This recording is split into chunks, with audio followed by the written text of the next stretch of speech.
Hello, India. Konnichiwa, Japan. Good day, mate, Australia. This is Larry Hussey. I'm the creator of Drug Force.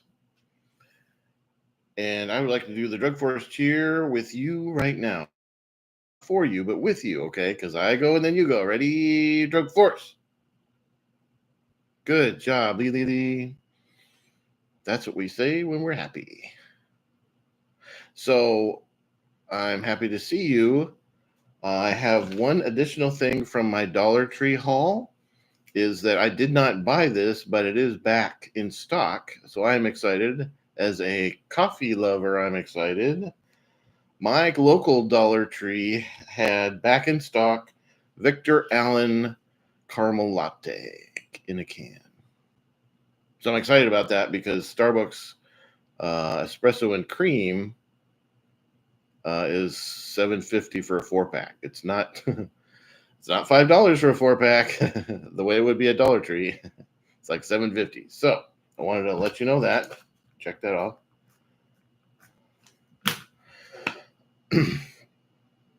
And so, yeah, so that's good. Whew. Okay, so I've never, I used to be a mystery shopper for apartment buildings. And so safety was one of the things I would inspect. So I know a little bit about it. And so I'm not officially trained in anything about mystery shopping, but I know a little about safety inspecting. And if someone tries to sell you that there is a fire door that needs to be kept open, that's wrong. Fire doors are not kept open. Fire doors are kept closed because a fire door, if it is a fire door, if it is actually a fire door, that means it is designed to keep fire away from you, and it is designed so that you can test the heat of the door by very, very, very slightly touching it. You can test the heat of the door to see if it's warm to the touch, to see if there's fire on the other end of the door. That is what a fire door is. So if a door needs to be kept open, it is not a fire door, it is some other kind of door. And if a door has the hydraulics to automatically close after you've gone through it, that means it's supposed to be closed. Okay? I'm not going to go into too much detail, but suffice it to say, it has something to do with where I am residing right now. Okay, there's a mystery for you, mystery lovers. So, I had an interesting morning. I went to Starbucks and I got a shot in the dark coffee in my own mug. And then when I sat down and I sipped it, I had a surprise. Yes, I had a surprise. There was half a coffee bean floating on the top of my coffee that I did not see because my current cup is purple. So I did not see the half of a coffee bean floating on the top of my purple coffee mug. And of course, I was half asleep because it's first thing in the morning. And I slurped it, and the coffee bean went in there, and I was able to push it out with my tongue, of course, and get it out. And then I showed the barista, just to let you know, I just had half a coffee bean in my drink because I was starting to drink it there. So hopefully no one is trying to kill me, but you, as a safety tip, I would suggest if you get a coffee, make sure there's no roasted coffee beans floating on the top of it that you could slurp without knowing and start choking on in your throat. So that's my safety tip for today based on my experience, because my experience is all I can talk about.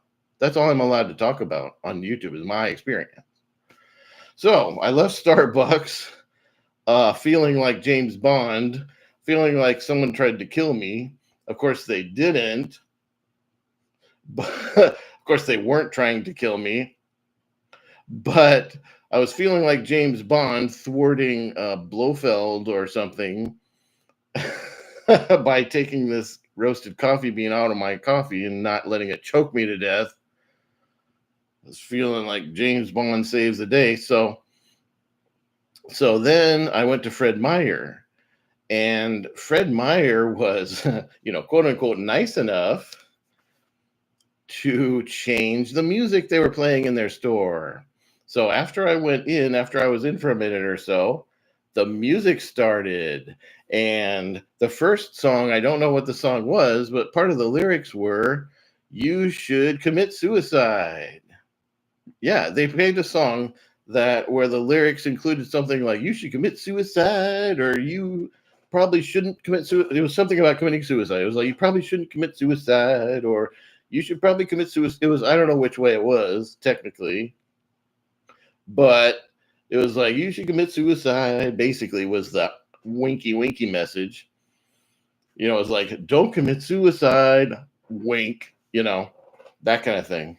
So I was like, "Oh, right. They're playing a song about committing suicide that I've never heard before, and it doesn't relate to me." Fred Meyer is the chain that used to stalk the hell out of me day in and day out in the Ballard neighborhood of Seattle. They're the Fred Meyer, the people in the postal motor pool across the street from Fred Meyer. I would get out of my homeless tent and then start walking to Fred Meyer, and someone would inevitably come out of the building of the United States Postal Service motor pool building. They would start off. So I was crossing the street and they were crossing the street, and I was going to Starbucks and they were going to Starbucks. And this would happen every single day, and that's called stalking. So the United States Postal Service motor pool in Ballard neighborhood of Seattle, Washington, stalked me in the year 2019, which is my homeless year. And they stalked me every time I got out of my homeless tent and walked to the Fred Meyer Mall across the street. One of the United States Postal Service employees would get out of their back door, and they wouldn't get out to smoke or something. They would get out to cross the street and walk right along with me into the Fred Meyer parking lot, at least, usually all the way to the Starbucks or the Fred Meyer. Yes, they did. And I sent a complaint about that to the United States Postal Inspector, and I haven't heard back from them. Hello, United States Postal Inspector. I haven't heard back from you about your employees stalking me in the year 2019 when I was homeless. Hello, McFly. Hello, McFly. So I'm waiting for a response from that, and and so that explains some of the plot in the cartoon Postal Muscles, which is now an illegal cartoon because evidently it's illegal to show the United States Postal Service being raided by the federal government. Technically, they're supposed to be separate enough that should be possible, but I guess someone says it's against the rules to actually show it in cartoon or something. So whatever. Everyone who wants to see it has probably seen it, so I deleted it. So if you have it, you should delete it too. Anyway, that's not the end of my story for today. I told you that story to tell you this story. The second song that came up after the one that says, "Don't commit suicide, winky, winky," the next one that came up was Madonna's "Like a Prayer." So I happen to have search access to the illegal videos that the Department of Justice has on file. And so I searched. I said, "Madonna's Like a Prayer." And a clip came up with this criminal saying, "We like to use We like to use Madonna's Like a Prayer. And what we do is after he's roofied, we sit him up in bed and we put his hands together as much as we can. And we sit him up like he's praying.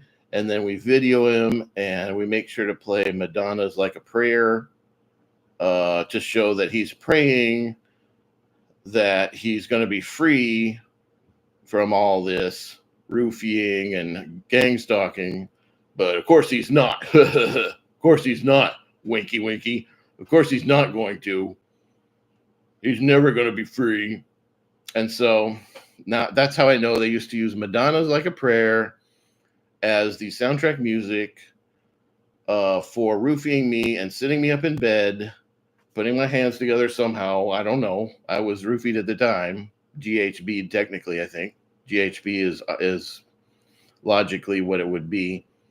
And they played Madonna's Like a Prayer. So it would be nice if Madonna would get really mad about that. Your 10-minute break is over. Have a good one.